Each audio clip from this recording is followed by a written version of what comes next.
Penguin Random House Audio presents The Migrant Chef, The Life and Times of Lalo García by Laura Tillman. Read for you by Cindy Kay.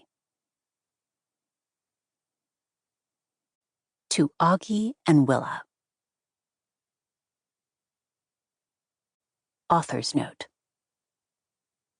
This book is the result of 5 years of reporting.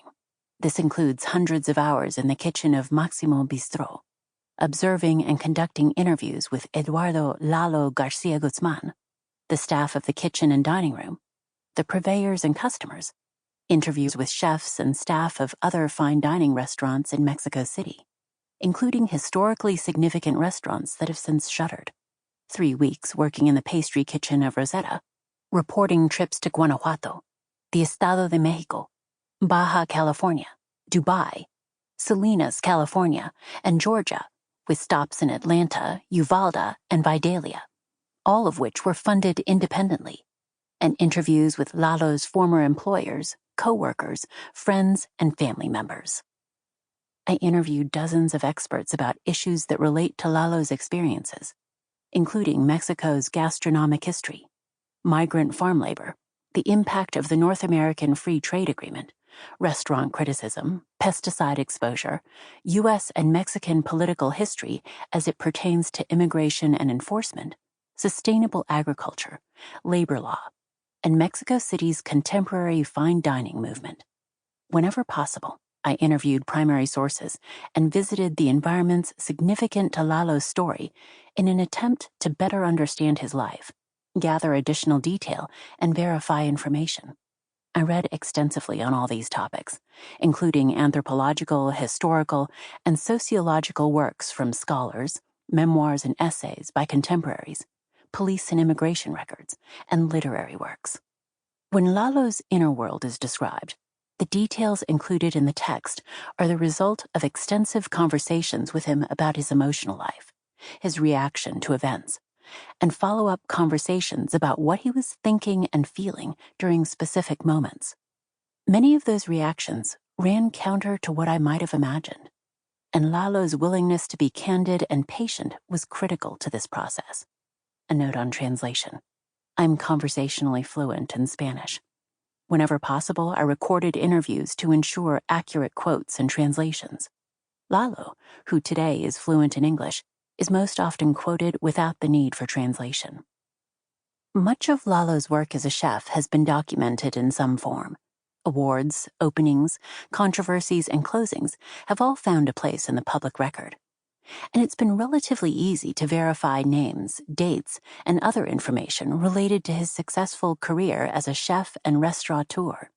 However, there is scant documentation available of his early life, and his memory of that time is imperfect.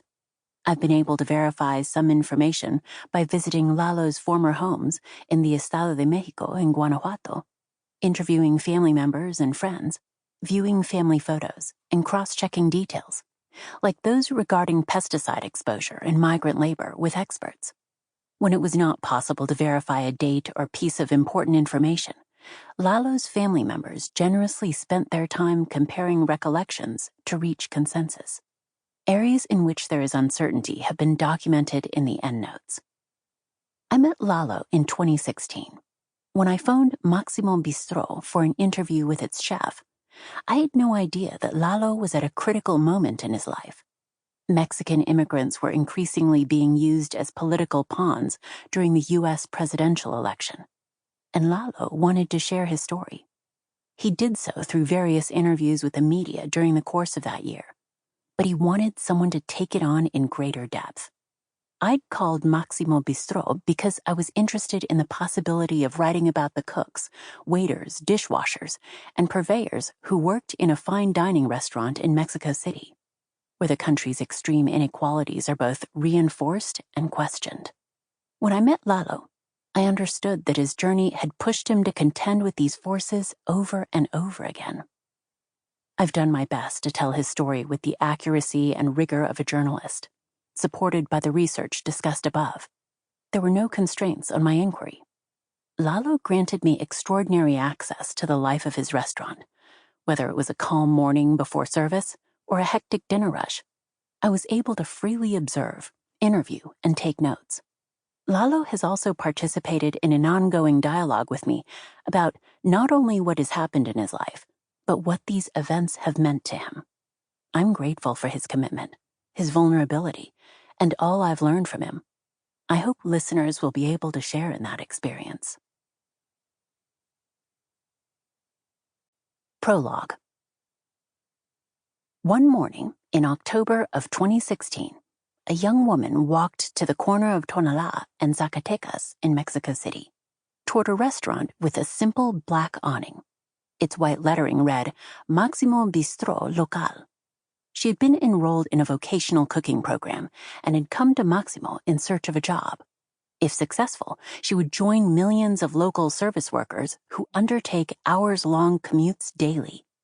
The walk to a street corner and the wait for a dinghy van. The crouched shuffle inside the door to sardine next to passengers smelling of their morning coffee and spritz of perfume. Or the sweat and fabulosos still clinging to the uniform from yesterday's shift. When they're dropped at the metro stop, the descent past tamal vendors into the tunnels carved through the muddy foundation of this ancient metropolis. Its canals, once pulsing with lake water, now drained. The Valley of Mexico is ringed by snow-capped mountains, volcanoes that trap pollution and seem to volley the sounds of 22 million inhabitants. The clang of the garbage collector's bell and the barking dog, the operatic call of El Gas, the pre-recorded vendor hawking avocados and guavas.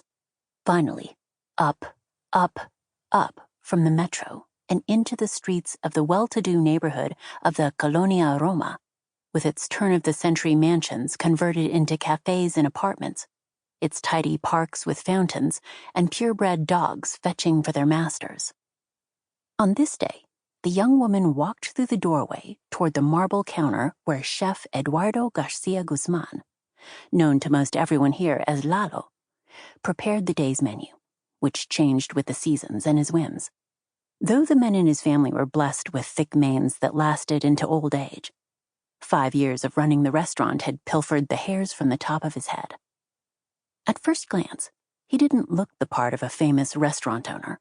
His shirt was usually stained, and he could often be found performing the most menial tasks in the kitchen, like sorting through mushrooms or scaling fish.